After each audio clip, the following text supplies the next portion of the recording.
Now, Honorable Minister, it has been observed that in any country where one particular person has been in power for too long, however well-intentioned he is, and of course he does use the power and the advantage of incumbency to continue extending his rule, but eventually, when he gets out of power by some way or other, those countries have ended up actually being plunged into chaos because there is a kind of a danger in having a one-man show for generations.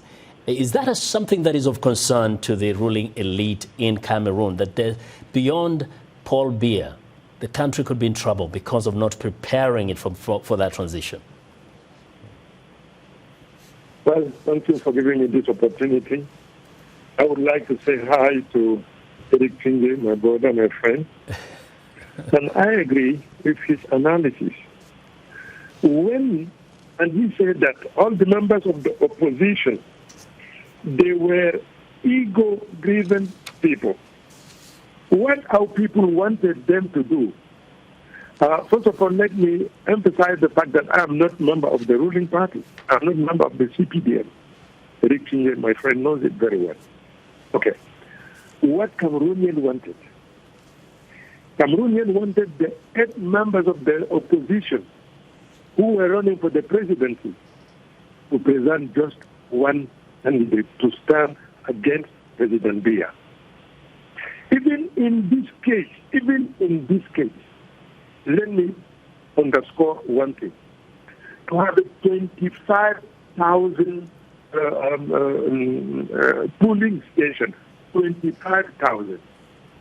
And according to the law, the how we call it, the code, electoral code that manages the presidential election, each candidate has the right to have 3 representatives, 1 inside and 2 others outside, in case any need be, according to our presidential electoral code.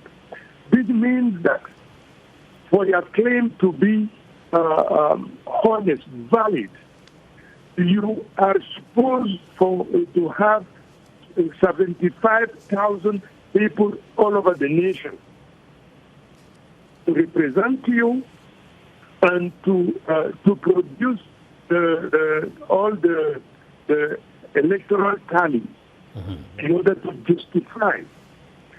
The other thing I would like to mention is that as far as the Minister Kanto is concerned, 3 days before the election takes place, the manager of his election summoned the press and announced that they are convinced that they are going to win and they are the winner of this election.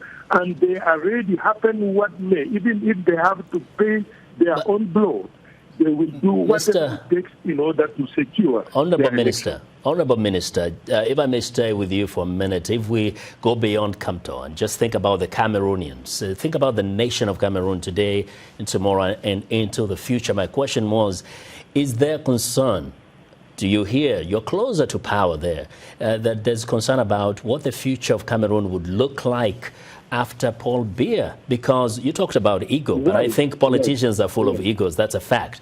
Do you see any kind of desire to change things, including the Constitution, to create institutions which, in the future, when Paul Biya is not there and his party is not in power, would also give them a fair playing ground so that nobody complains about the election results? Well, no doubt that President Biya, who is a wise man, he knows that he is not eternal. He knows it very well. And his willingness, his commitment is to organize himself and the government in such a way that at due time, I don't know when, but the time being, he has 7 years to go, according to our constitution and the will of the people. But what he has in mind, he knows that he is not eternal. Day in, day out, one day, we have to organize this nation in order to enable very talented, competent men and women to take over without chaos, that as you said. Yeah. We know it, and he knows it very well. He knows it very well.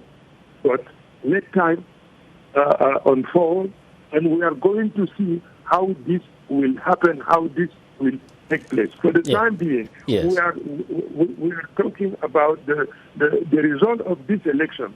And all of those who are contesting, all of those who are denying, decrying the organization and the result, they are what we call in French the mauvais perdants.